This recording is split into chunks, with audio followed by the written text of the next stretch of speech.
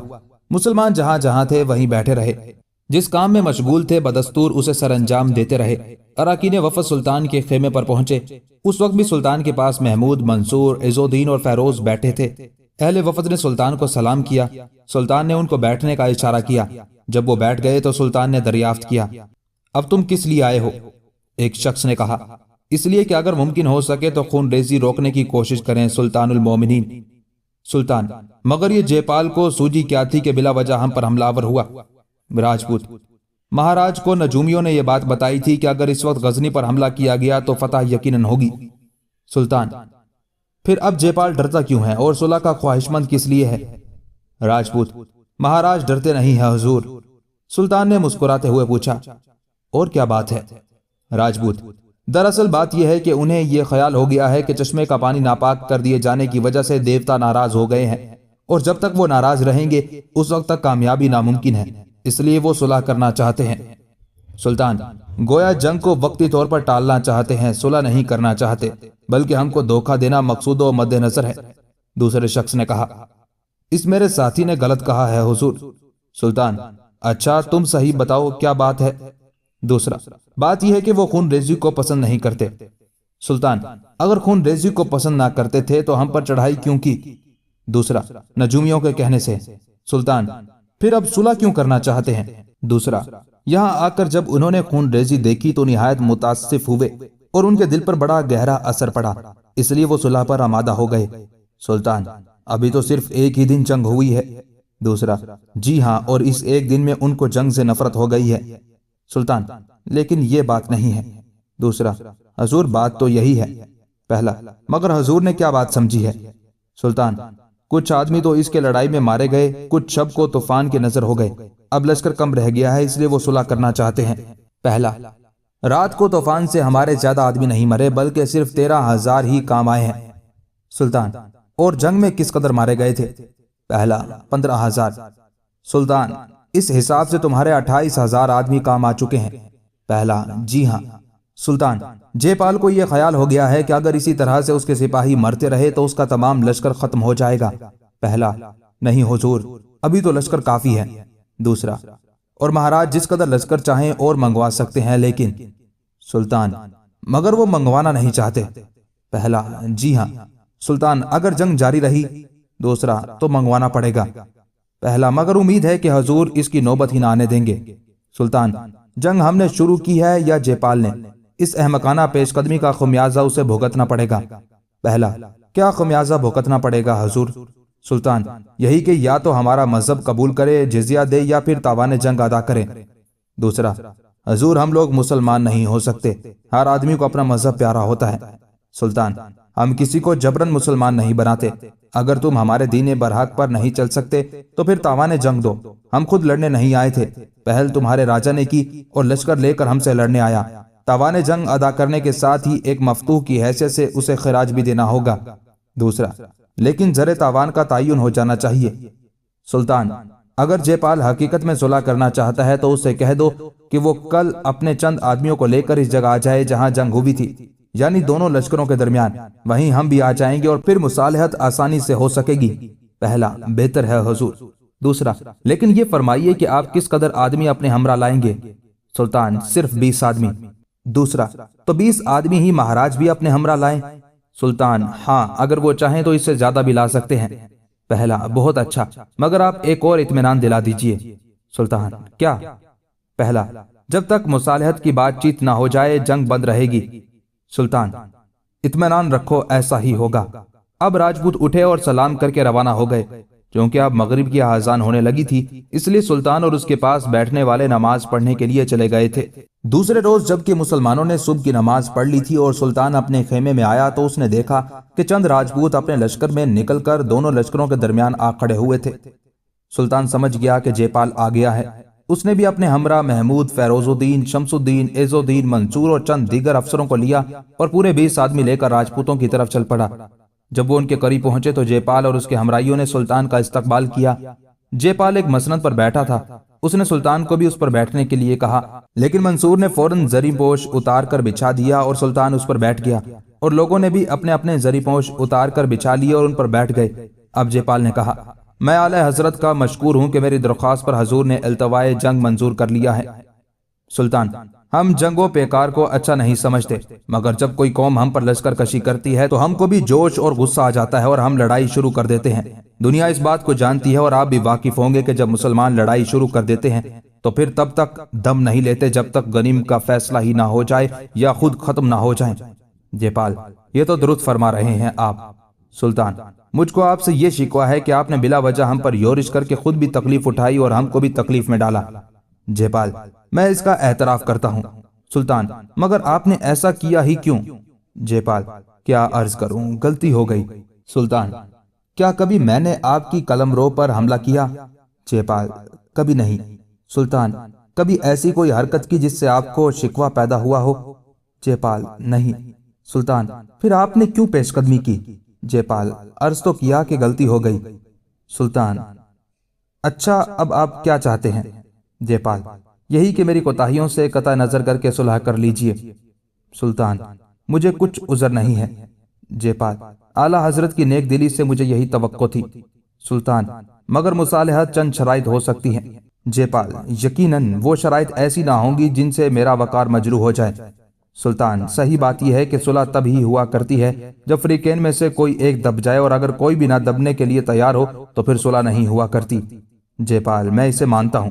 سلطان، چونکہ ابتدائے جنگ آپ نے کی ہے اس لیے اخراجات جنگ بھی آپ کو ہی ادا کرنا پڑیں گے، کیونکہ ہم کو بلا وجہ زیر بار ہونا پڑا ہے اور اب آپ ہی صلح کے متمنی ہیں۔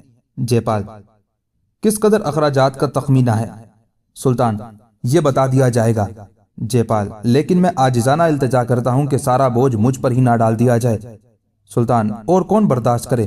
جے پال، میں عرض کروں گا کہ خرچہ میرا بھی ہوا ہے اور آپ کا بھی۔ میں آپ کا خرچہ دینے کے لیے تیار ہوں، مگر کچھ رعایت کیجیے۔ سلطان، مجھ کو منظور ہے۔ جے پال، اب آپ فرمائیے کہ آپ کیا لینا چاہتے ہیں؟ سلطان، یہ بتا دیا جائے گا۔ جے پال، اچھا، اور فرمائیے۔ سلطان، دوسری بات یہ ہے کہ آپ کو خراج دینا ہوگا۔ خراج دینا ہوگا؟ بے ساختہ جے پال نے کہا اور کچھ عجیب سی نظروں سے سلطان سپختگین کو دیکھا۔ سلطان، ہاں، خراج دینا ہوگا۔ آپ کو حیرت کیوں ہوئی؟ جے پال، اس لیے کہ اس کے معنی یہ ہے کہ آپ کو حاکم اور خود کو محکوم سمجھوں۔ سلطان، بے شک۔ جے پال، نہیں عادل سلطان، ایسی سخت شرط نہ لگائیے۔ سلطان، کیا آپ نہیں جانتے کہ جو شخص میدان چھوڑتا ہے اسے کڑی سے کڑی بات ماننی پڑتی ہے؟ جے پال، یہ درست ہے، مگر اس میں میری اور تمام راجپوتوں کی سخت توہین ہے۔ سلطان، اس بات کو اس وقت دیکھنا تھا جب آپ نے حملے کا ارادہ کیا تھا۔ جے پال، اس غلطی کا خمیازہ زر تاوان کی صورت میں برداشت کرنے کو تیار ہوں۔ سلطان، لیکن خراج بھی ادا کرنا ہوگا، خواہ اس کی تعداد کم سے کم مقرر کر لی جائے۔ جے پال، مگر یہ تو بے عزتی اور توہین کی بات ہے۔ خراج کی اگر ایک پائی بھی ادا کی جائے تو خراج ہی ہے، جس کے معنی یہ ہے کہ ہم آپ کے غلام ہو گئے۔ ہم ہندو غلام بن کر زندہ رہنے پر تیار نہیں ہو سکتے۔ سلطان، غلام اسے کہتے ہیں کہ آپ کو حکومت سے معزول کر کے اپنی سلطنت قائم کی جائے۔ جے پال، یہ بھی غلامی ہی ہے کہ ہم آپ کے باج گزار بن جائیں۔ سلطان، تو پھر لڑیے۔ جے پال، صحیح بات یہ ہے کہ ہم آپ سے لڑنے کی قوت نہیں رکھتے۔ سلطان، تب آپ خراج دینا منظور کریں۔ جے پال، میں یہ ذلت ہرگز ہرگز برداشت نہ کروں گا۔ سلطان، پھر آپ کیا کریں گے؟ جے پال، ہم ہندوؤں میں یہ قاعدہ ہے کہ جب غنیم کے مقابلے میں مایوسی ہو جائے تو ہم اپنے ہاتھیوں اور گھوڑوں کو اندھا کر دیتے ہیں، نقد و جنس کو آگ میں ڈال دیتے ہیں، اور پھر اس وقت تک لڑتے ہیں جب تک سب کے سب نہیں مارے جاتے۔ کبھی کبھی ایسا بھی ہوتا ہے کہ عورتوں اور بچوں کے ہمراہ خود بھی جل جاتے ہیں۔ سلطان، تو آپ کون سی بات کا ارادہ رکھتے ہیں؟ جے پال، آخری بات کا۔ سلطان، یعنی آپ ہم سے لڑیں گے نہیں بلکہ آگ میں جل کر مر جائیں گے؟ جے پال: جی ہاں، ہمیں لڑنے کی ہمت ہی نہیں تو لڑ کر کیا کریں گے؟ یہ سمجھ لیجئے جل کر مر جائیں گے، ہم نے آج یہی سوچا ہے۔ سبکتگین یہ سنتے ہی متاثر ہوئے، انہوں نے کہا اچھا میں دوسری شرط سے دستبردار ہوتا ہوں۔ جے پال خوش ہو گیا اور اس نے کہا میں نے آپ کی جس نیکی اور خوش اخلاقی کی تعریف سنی تھی اس سے آپ کو زیادہ پایا۔ سلطان: ایک انسان اگر حقیقت میں انسان ہے تو بے کس و بے چار پر ہمیشہ مہربانی کرتا ہے۔ میں اس بات کو پسند نہیں کرتا کہ اپنی شرائط پر قائم رہوں اور آپ وہاں تمام لشکر کے جل مر جائیں۔ جہاں یہ بات آپ کی دیوانگی کے طور پر مشہور ہوگی وہاں مجھے بھی دنیا ظالم اور سنگ دل کہے گی، لہٰذا میں ایسی سنگ دلی نہیں کر سکتا۔ جے پال: میں آپ کا شکریہ ادا کرتا ہوں، میں نے ایسے رحم دل اور نیک انسان بہت کم دیکھے ہیں۔ اب اخراجات جنگ کے متعلق فرما دیجئے۔ سلطان: جس قدر آپ ادا کر سکتے ہیں آپ خود ہی بتا دیں۔ جے پال: میں 50 ہاتھی اور 10 لاکھ درہم ادا کر سکوں گا۔ سلطان: مجھے منظور ہے، آپ یہ زر تاوان ادا کریں اور اقرار کریں کہ 10 سال تک کبھی کسی اسلامی سلطنت پر لشکر کشی نہ کریں گے۔ جے پال: میں اس بات کا اقرار کرتا ہوں کہ 10 سال تک کیا بلکہ تمام عمر بھی اسلامی ممالک کی طرف دیکھنے کی جرت نہ کروں گا۔ لشکر کشی تو بڑی دور کی بات ہے، البتہ میرے پاس اس قدر سیم و زر اور ہاتھی نہیں ہے کہ زر تاوان یہاں ادا کروں۔ سلطان: پھر کیا کیا جائے؟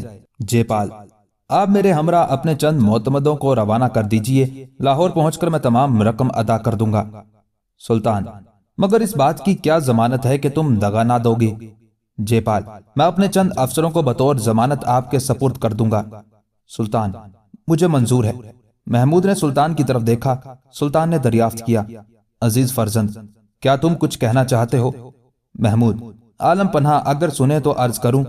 سلطان: ضرور کہو۔ محمود: مجھے ہندوستان کے راجاؤں کا اعتبار نہیں ہے، یہ ہمیشہ وعدے تو کر لیتے ہیں مگر انہیں افا نہیں کرتے۔ جے پال نے محمود کا نام تو سنا تھا لیکن دیکھا آج تک نہ تھا۔ آج جب اس نے دیکھا تو حیران رہ گیا۔ اس وقت محمود کی عمر 13 برس کی تھی، ہنوز محض بچہ تھا، مگر باتیں نہایت دانش مندانہ کرتا تھا اور لڑتا بھی خوب تھا۔ سبکتگین نے کہا میرے عزیز بچے، اس قسم کا خیال نہیں کرنا چاہیے۔ محمود: آپ خود اس بات کا تجربہ کر لیں گے۔ جے پال: میں شہزادے کو اطمینان دلاتا ہوں کہ کبھی عہد شکنی نہ کروں گا۔ محمود: یہ باتیں محض آپ یہاں کر رہے ہیں، جب آپ لاہور پہنچ جائیں گے تو سارے وعدے بھول جائیں گے۔ جے پال: میں راجپوت ہوں اور راجپوت کبھی اپنے وعدے سے نہیں پھرا کرتے۔ محمود: مگر مجھے اعتماد نہیں ہے۔ جے پال: آپ یقین کریں شہزادے۔ محمود: میرا دل کہہ رہا ہے کہ آپ ضرور دغا دیں گے۔ جے پال: کبھی نہیں، اگر میں ایسا کروں تو سمجھیے گا کہ میں راجپوت ہی نہیں۔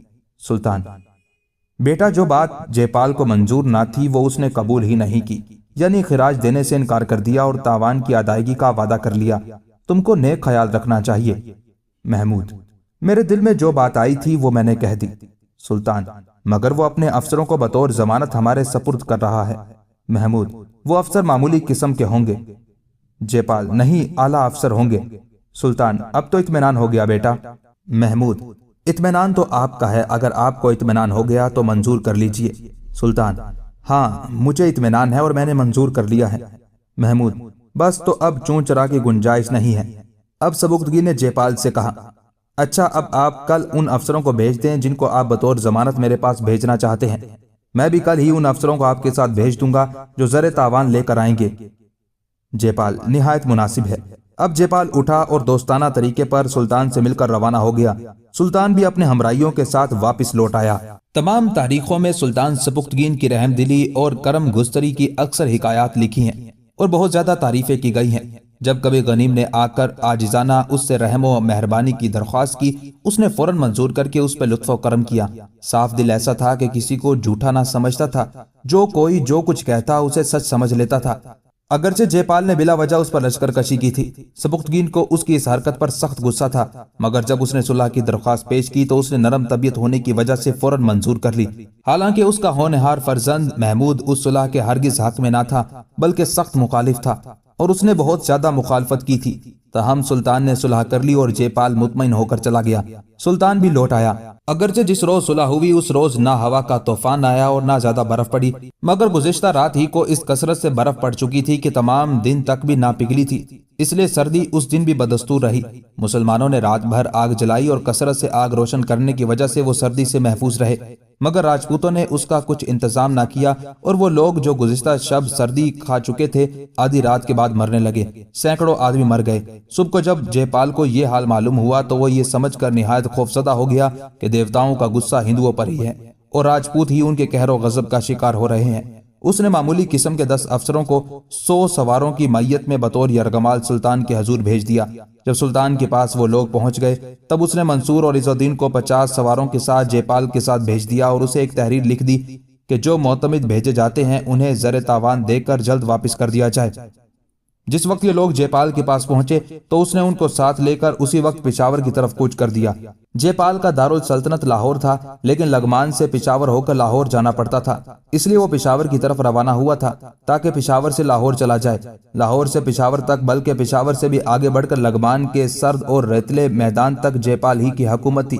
سلطان سپکتگین نے اس روز کوچ نہ کیا بلکہ وہ بدستور وہیں مقیم رہا۔ دوپہر کا کھانا کھا کر اس نے آرام کیا اور ظہر کی نماز پڑھنے کے بعد فیروز، شمس الدین اور محمود کو طلب کیا۔ جب یہ تینوں آ گئے تب سلطان نے ان سے کہا، فیروز تم اس ضعیفہ کو بھول گئے جو ایک عرصے سے کوہستان میں مقیم ہے؟ فیروز، نہیں حضور، اسے کیسے بھلایا جا سکتا ہے؟ سپکتگین، جس روز ضعیفہ ملی تھی اگرچہ اس روز کچھ ایسے آثار ہو رہے تھے جس سے کہ اکثر مسلمانوں نے اندازہ لگا لیا تھا کہ رات کو برف پڑے گی اور اس لیے انہوں نے لکڑیوں کا انتظام کر لیا تھا، مگر اس ضعیفہ نے وہ ٹوٹکا بتایا جس سے ضعیف الاعتقاد ہندو مضطرب اور پریشان ہو گئے۔ فیروز، یہی بات ہے حضور، اس ضعیفہ کو یہ معلوم تھا کہ ہندوؤں کا یہ عقیدہ ہے کہ اگر اس چشمے کا پانی ناپاک ہو جائے تو ان کے دیوتا ان سے ناراض ہو جاتے ہیں۔ سپکتگین، اور اس نے ہم کو یہ بتا کر بڑا احسان کیا ہے۔ فیروز، بے شک، اور خدا کی شان ملاحظہ کیجئے کہ جس روز ہم نے جانور ذبح کر کے چشمے میں پھینکے اسی روز ہوا اور برف کا طوفان آ گیا۔ سپکتگین، چونکہ ہندوؤں نے اس طوفان کا مقابلہ کرنے کے لیے کوئی انتظام نہ کیا تھا اس لیے ان کے 13,000 آدمی سردی سے اکڑ کر مر گئے۔ شمس الدین، عالم پناہ جے پال اور عام راجپوتوں پر اسی ایک واقعے سے خوف و دہشت طاری ہو گئی۔ فیروز، یہی بات ہے، وہ سمجھ گئے کہ دیوتاؤں نے برہم ہو کر ان پر ہلاکت خیز طوفان بھیج دیا۔ شمس الدین، کس قدر ضعیف الاعتقاد ہیں ہندو؟ فیروز، انہوں نے مطلق بھی اس بات کو نہ سوچا کہ پانی کو ناپاک ہم نے کیا تھا۔ اگر ان کے دیوتا ناراض ہوتے تو ہم سے، کیونکہ ہم ان کو نہیں مانتے ہیں اور ہندو ان کو مانتے ہیں، ان کی پوجا کرتے ہیں، ان کا احترام کرتے ہیں، وہ ان سے کیوں ناخوش ہوئے؟ سپکتگین، یہ ہندوؤں کی ضعیف الاعتقادی ہے اور کیا کہا جا سکتا ہے۔ خیر، اب ہم کو چل کر اس ضعیفہ کی خبر لینا چاہیے اور اگر ممکن ہو سکے تو اسے سمجھا بجھا کر اپنے ہمراہ لے چلیں۔ ہم پہلے بیان کر چکے ہیں کہ اس میدان کے چاروں طرف پہاڑ تھے۔ سلطان اپنے ساتھیوں کو لے کر پہاڑ پر چڑھ گیا اور دروں اور گھاٹیوں سے گھوم کر مغربی جانب والی اس ٹیکری پر پہنچا جس پر فیروز نے اپنا لشکر لے جا کر چھپا دیا تھا۔ اس نے یہاں کھڑے ہو کر میدان کی طرف دیکھا۔ ابھی تک راجپوتوں کے رسالے کچھ کر رہے تھے۔ جب ان لوگوں نے پہاڑ پر نظر ڈالی تو چٹان کی تمام چوٹیاں برف پوش نظر آئیں۔ سفید سفید برف آفتاب کی شعاؤں سے چمک رہی تھی۔ اس کی طرف آنکھ اٹھا کر نہ دیکھا جاتا تھا۔ اگرچہ آج دھوپ تیز تھی، مطلع صاف تھا اور برف پگھلنے لگی تھی، مگر ابھی تک اس کی موٹی موٹی سلیں جوں کی توں پڑی تھی۔ باد و برف کے طوفان نے درختوں کو بڑا نقصان پہنچایا تھا۔ چھوٹی شاخیں تو کیا، موٹے موٹے ٹہنے بھی ٹوٹ گئے تھے اور کئی تو جڑ سے ہی اکھاڑ کر پھینک دیے گئے تھے۔ یہ لوگ ٹیکری سے اتر کر درے میں گھس گئے اور اسے عبور کر کے اس وادی میں پہنچے جہاں ضعیفہ ان کو لے کر گئی تھی۔ یہ وادی جو کبھی بہشتزار تھی اس وقت اجڑی پڑی تھی۔ برف باری نے پھولوں کو گرا دیا تھا، سبزے کو پامال کر دیا تھا، درختوں کے پتے جھڑ گئے تھے، کسی درخت پر بھی کسی میوہ یا پھل کا نشان باقی نہ رہا تھا۔ سلطان نے اس اجڑی وادی کو دیکھ کر کہا، یہ بہشتزار وادی ایسی تاراج ہو گئی ہے کہ اسے دیکھ کر یہ نہیں کہا جا سکتا کہ کبھی یہ نہایت دل فریب جگہ تھی۔ فیروز، خدا دنیا والوں کو اپنی قدرت دکھاتا ہے، وہ بہشتزار کو دم کے دم میں تاراج کر دیتا ہے اور ریگزار کو بہشت بنا دیتا ہے۔ سپکتگین، یہی بات ہے، اسی سے تو انسان سمجھتا ہے کہ کوئی ایسی ہستی بھی ہے جو ہست کو نیست اور نیست کو ہست کر سکتی ہے، اور وہ ہستی خالق مطلق ہے، اسے ہی خدائے قدوس کے نام سے موسوم کیا جاتا ہے۔ محمود، میں تو یہ سمجھتا ہوں کہ خدا نے ہی طوفان بھیج کر ہماری امداد کی ہے۔ سپکتگین، یہ خیال بالکل صحیح ہے۔ کیا یہ خدا کی انتہائی مہربانی نہیں ہے کہ اس نے 13,000 کفار کو آگوش مرگ میں پہنچا دیا اور مسلمان ایک بھی نہ مرا، حالانکہ ہم اور وہ دونوں ایک ہی میدان میں تھے اور طوفان کا اثر دونوں لشکروں پر یکساں ہوا تھا۔ فیروز، خدا مسلمانوں کی ہمیشہ مدد کرتا رہا ہے اور آئندہ بھی کرے گا۔ سپکتگین، بے شک، بشرطے کہ مسلمان ہوں، اسے یاد کرتے، اس سے ڈرتے اور اس کی عبادت کرتے ہوں۔ محمود، اور اس کی راہ میں لڑ مرنے کے لیے ہر وقت تیار رہتے ہوں۔ سبکتگین: مسلمان عیش و عشرت میں زندگی بسر کرنے کے لیے پیدا نہیں ہوا ہے، اس کی شان تو جفا کشی ہے۔ محمود: اور جہاد پر آمادہ رہنے پر بھی۔ سبکتگین: مسلمان جہاد سے بڑھ کر کسی چیز کو بھی اچھا نہیں سمجھتا۔ کسی انسان پر کسی حالت میں بھی نماز معاف نہیں ہے، جبکہ جہاد کے وقت نماز بھی معاف ہو جاتی ہے۔ پھر کس قدر خدا کی مہربانی ہے کہ جہاد میں شہید ہونے والا جنت میں جاتا ہے۔ محمود: یہی وجہ ہے کہ ہر مسلمان ہر وقت جہاد کا متمنی رہتا ہے۔ سبکتگین: شہادت کی موت قابل صد رشک موت ہے۔ فیروز: اور قسمت والوں ہی کو یہ موت نصیب ہوتی ہے۔ سبکتگین: بلا شبہ یہ سب جانتے ہیں کہ مرنا ہر شخص کو ہے، بیمار ہو کر مرنا بھی اچھا نہیں سمجھا جاتا، ہاں لڑ کر مر جانے کو سب ہی اچھا سمجھتے ہیں۔ محمود: جب سے میں نے ہوش سنبھالا ہے اس وقت سے میری یہی تمنا ہے کہ شہادت کی موت مروں۔ سبکتگین: بیٹا خدا تیری آرزو پوری کرے۔ اب یہ لوگ اس جگہ ہے جہاں ضعیفہ مقیم تھی، انہوں نے اسے ادھر ادھر دیکھا مگر وہ کسی طرف بھی نظر نہ آئی۔ سلطان نے کہا: خدا خیر کرے، ضعیفہ نظر نہیں آتی۔ فیروز نے کہا: شاید غار کے اندر بیٹھی ہو۔ سبکتگین: مگر اسے دھوپ میں بیٹھی ہونا چاہیے تھا۔ فیروز: ممکن ہے کہ پوستین اوڑے بیٹھی ہو۔ سبکتگین: اچھی بات ہے، ذرا غار میں جھانک کر دیکھو۔ فیروز نے بڑھ کر غار میں جھانکا، اس نے ضعیفہ کو بستر پر پڑے دیکھا۔ وہ واپس لوٹ آیا۔ سلطان نے دریافت کیا: کیا وہ غار کے اندر موجود ہے؟ فیروز: جی ہاں۔ سبکتگین: کیا کر رہی ہے؟ فیروز: شاید سو رہی ہے۔ سبکتگین نے حیرت بھرے انداز سے کہا: سو رہی ہے؟ فیروز: جی ہاں۔ سبکتگین: مگر یہ وقت سونے کا نہیں ہے۔ فیروز: لیکن وہ تو سو رہی ہے۔ سبکتگین: تم نے غور سے نہیں دیکھا، چلو ہم دیکھیں۔ وہ بڑھا، فیروز اور دوسرے لوگ اس کے پیچھے چلے۔ اس نے غار میں جھانکا، ضعیفہ بستر پر پڑی تھی، اس کے بال بکھرے پڑے تھے، پوستین اوڑے تھی اور گھٹنے پیٹ سے لگائے گٹھری سی بنی پڑی تھی۔ سبکتگین اسے کھڑا دیکھتا رہا، نہایت غور اور بڑی توجہ سے۔ کچھ دیر کے بعد اس نے کہا: میرا خیال ہے کہ وہ سو نہیں رہی ہے۔ فیروز: پھر حضور؟ سبکتگین: ایسا معلوم ہوتا ہے کہ وہ دنیا سے رخصت ہو چکی ہے۔ فیروز: کیسے اندازہ کیا حضور نے؟ سبکتگین: اگر زندہ ہوتی تو اس کے سانس کی آمد و رفت سے پوستین ضرور ہلتی۔ اب سب نے غور سے اسے دیکھا، اس میں واقعی حرکت معلوم نہیں ہوتی تھی۔ فیروز نے کہا: حضور کا خیال صحیح معلوم ہوتا ہے۔ سبکتگین: ٹھہرو میں آگے بڑھ کر دیکھتا ہوں۔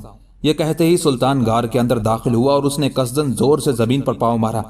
اگرچہ کافی دھماکہ ہوا مگر ضعیفہ نے کروٹ نہ لی اور نہ پوستین منہ سے ہٹا کر دیکھا۔ سلطان نے آگے بڑھ کر آہستہ سے پوستین اٹھایا تو ضعیفہ کا منہ کھلا پایا۔ اس نے پہلی ہی نظر میں سمجھ لیا کہ وہ مر چکی ہے۔ اس کا منہ کھلا ہوا تھا، آنکھیں نیم باز اور چہرہ سخت ہو رہا تھا۔ سلطان نے کہا: افسوس کہ ہماری محسنہ مر گئی۔ یہ سن کر سب کو ہی افسوس ہوا۔ فیروز نے کہا: مرحومہ کو اپنی موت کا کس قدر یقین تھا؟ سبکتگین: اس قدر کہ وہ موت کو قریب سے قریب تر سمجھ رہی تھی۔ فیروز: مگر موت واقع کیسے ہوئی؟ اب سلطان اس کے قریب بیٹھ گیا، اس نے اس کے چہرے اور ہاتھ پاؤں کو دیکھا، یہ معلوم نہ ہو سکا کہ موت کب اور کیسے ہوئی۔ کچھ دیر کے بعد اس نے کہا: ایسا معلوم ہوتا ہے کہ ضعیفہ رات یا اس سے پہلے مر چکی ہے۔ فیروز: کیسے اندازہ کیا حضور نے؟ سبکتگین: اس کے بدن کی سختی دیکھ کر۔ فیروز: مگر میرا خیال ہے کہ اس سردی سے اکڑ کر مری ہے۔ سبکتگین: تمہارا خیال صحیح معلوم ہوتا ہے، اس کو پاؤں سکیڑے ہوئے مرنا اس بات کی دلیل بائن ہے۔ فیروز: افسوس کہ ہم نے غلطی کی۔ سبکتگین: ہاں سخت غلطی کی، ہمیں اس کو چھوڑنا نہیں چاہیے تھا۔ فیروز: خیال غالب ہے کہ یہ ہوا اور برف کے طوفان کا مقابلہ نہ کر سکی۔ سبکتگین: اگرچہ اس کا وقت آ گیا تھا مگر سچ پوچھو تو اس کی موت کا باعث ہم سب ہیں، ہم کو اسی وقت اپنے ہمراہ لے جانا چاہیے تھا، خدا معاف کرے ہم نے اس ضعیفہ کو اپنے ہاتھوں سے کھو دیا۔ فیروز: اس کی تجہیز و تکفین کی تجویز کرنا چاہیے۔ سبکتگین: تلاش کرو، شاید کوئی چادر مل جائے، اگر نہ ملے تو فوراً ایک آدمی دوڑ کر جائے اور چند چادریں لے آئے۔ فیروز نے تلاش کرنا شروع کیا۔ ایک گوشے میں کئی چادریں اور اکثر کپڑوں کے جوڑے احتیاط سے رکھے ہوئے تھے۔ ایک طرف ایک پتھر ایک مشکیزہ رکھا تھا، اس میں تھوڑا سا پانی تھا۔ سلطان نے کہا: تمام لشکر میں کوئی بھی عورت نہیں ہے اور اس ضعیفہ کو غسل دینا ضروری ہے، تم میں سے ایک شخص مشکیزہ بھر کر لائے، میں خود اسے نہلاؤں گا۔ شمس الدین نے مشکیزہ اٹھایا اور پانی لینے چلا گیا، اور فیروز نے چادریں ایک طرف رکھ کر کپڑے اٹھائے اور قمیض پھاڑ کر کئی دستانے بنائے۔ تھوڑی ہی دیر میں شمس الدین پانی لے آیا۔ سلطان نے جلدی سے دستانے پہن کر پوستی نے اسے اچھی طرح اڑا دیا اور اس کے کپڑے پھاڑ کر اتار ڈالے، پھر اپنے ہاتھ سے غسل دے کر چادریں اڑا دی اور اس طرح سے اس کا جنازہ تیار کر لیا۔ پھر چاروں نے مل کر میت کو باہر نکالا اور نماز جنازہ پڑھی۔ نماز پڑھ کر سلطان نے کہا: اسے اس کے شوہر کے قریب ہی دفن کرنا چاہیے۔ فیروز: مناسب بھی یہی ہے۔ چاروں نے اس کا جنازہ اٹھایا اور اسی جگہ لے گئے جہاں اس کا شوہر مدفون تھا۔ اس کے قریب والے غار میں انہوں نے اسے رکھ دیا اور ایک بھاری پتھر اٹھا کر اس کو ڈھک دیا۔ اس کی تجہیز و تکفین کر کے یہ لوگ افسوس کرتے ہوئے لوٹے اور اپنے لشکر میں پہنچے۔ سلطان کو اس کے مرنے کا بڑا رنج ہوا۔ اس نے اسی روز قرآن خوانی کرا کے اس کا ثواب ضعیفہ کی روح کو پہنچایا۔ دوسرے روز صبح کی نماز کے پڑھتے ہی اسلامی لشکر مسلح ہوا اور شہر غزنی کی طرف روانہ ہو گیا۔